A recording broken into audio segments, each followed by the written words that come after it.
On est en compagnie de Mélanie Rivet, auteure du récit poétique et visuel L'âme. Bonjour Mélanie. Bonjour. Ça va bien? Oui, super. Oui. Une première nomination au Gala des auteurs, pas une première nomination. Comment on sent d'être en nomination pour son recueil? Privilégié. Vraiment, c'est un super beau cadeau de juste être là parmi des grands auteurs que je respecte, que j'admire beaucoup.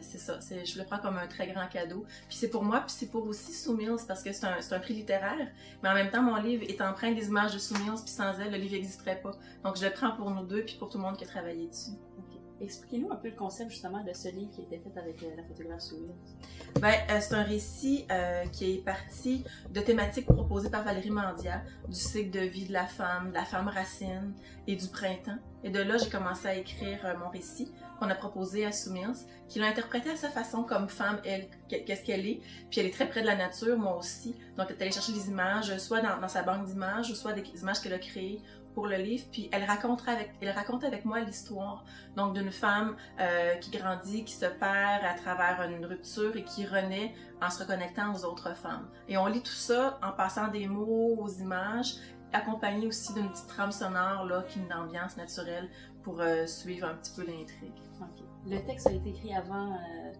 que le tout soit mis ensemble. Oui, en fait, j'ai écrit en dialogue avec une artiste visuelle qui a finalement décidé de se retirer du projet. Et après, il y avait un trou laissé par ses œuvres qui ont été retirées. Donc, j'ai écrit avec une artiste visuelle qui était plus là. Et là, il y avait un espace visuel à compléter. Souvent, c'est venu, elle s'est jointe au projet, puis elle a apporté sa propre âme, finalement, là, à l'espace qui était libre. Je pense qu'elle l'a bien rempli. Là, bon, vous avez fait un conte pour enfants en 2011. Cette fois-ci, c'est un recueil poétique. Qu'est-ce qui a été l'inspiration? Ça s'adresse plus aux femmes adultes, tout ça.